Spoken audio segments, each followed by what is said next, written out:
Siamo con Mauro Castiglioni, Managing Director e Head of Asset Management di DWS, grazie per essere con noi. Grazie a te Alessandro. Abbiamo oggi visto quello che può essere l'outlook per il prossimo semestre dal vostro punto di vista, vogliamo fare una sintesi di cosa vi aspettate per i prossimi 6 mesi dell'anno?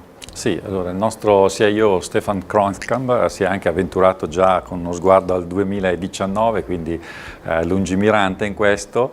Direi che è un quadro di consapevole diciamo così, buon umore, nel senso che esistono ovviamente tutta una serie di notizie, warning e valutazioni da mettere nell'aspetto positivo dello scenario macroeconomico, però siamo entrati nel 10° anno di crescita delle economie, non c'è nessun motivo di pensare ad una recessione, l'Europa anche l'anno prossimo per noi crescerà dell'1,9% e grazie ai mercati emergenti che ormai partecipano in maniera corposa alla crescita dell'economia mondiale, con l'esempio della Cina che ci aspettiamo crescerà ancora del 6,3%, arriviamo a dei tassi di crescita che sono importanti, sopra il 3%, e quindi un'economia globale ancora solida.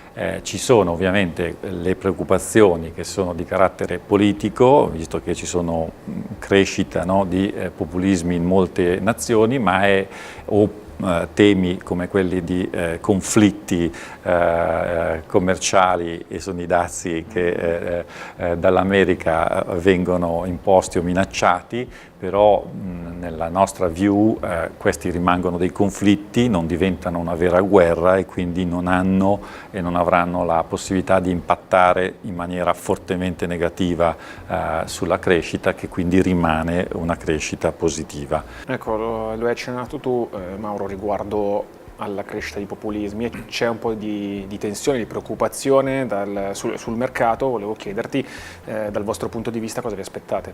Sì, Stefan Kroonskamp ha ovviamente portato il tema Italia in un contesto ovviamente da investitore, quindi deve tenere in conto quelle che sono delle difficoltà o dei rischi potenziali da scelte politiche forti, ma ha assolutamente detto che, ad esempio dal nostro punto di vista, un taglio del cuneo fiscale ci può stare nei numeri e anzi è auspicabile e sarebbe sicuramente un positivo per l'economia, così come ha citato essere ancora straordinariamente positivi i dati dell'export, che vuol dire che l'industria è sana, e così come ad esempio un'industria che per l'Italia può valere molto, che è quella del turismo, continua a essere un'industria che si muove con tassi di crescita buoni, e quindi in un contesto in cui bisogna prestare molta attenzione, però non ci sono timori nei confronti dell'Italia e nei confronti ad esempio dei titoli di Stato italiani. La scelta dei gestori a Francoforte è stata di privilegiare le duration a breve termine, ma anche perché a livello europeo oggi c'è un valore forte sui titoli di Stato a 1-3 anni rispetto ai titoli di Stato Bund a 1-3 anni, quindi stanno cercando dove c'è il valore e lo stanno acquistando, quindi direi un segnale positivo. Per fare una battuta, l'ho notato anch'io, giornalisti tedeschi un po' più preoccupati, quelli italiani magari un pochino più, forse più sorridenti. Come te la sei spiegata questa cosa? È vero, noi che pensiamo alla Germania come appunto la locomotiva che corre, ci aspetteremmo anche lì di trovare giornalisti tedeschi, no, molto carichi, invece erano preoccupati dell'arrivo della recessione, e questo è proprio un tema culturale. Probabilmente ecco, noi siamo stati costruiti per reggere i momenti di crisi, perché ne abbiamo avuti forse anche economici recenti importanti, però in realtà l'industria tedesca sta andando bene. Adesso questo inizio anno ha sofferto un po' la borsa tedesca, perché oggettivamente l'ascesa in campo di Trump sui dazi è stata, diciamo così, per dirla a livello calcistico, con un intervento a due piedi, esattamente, però è vero che alla fine anche questo creerà un equilibrio.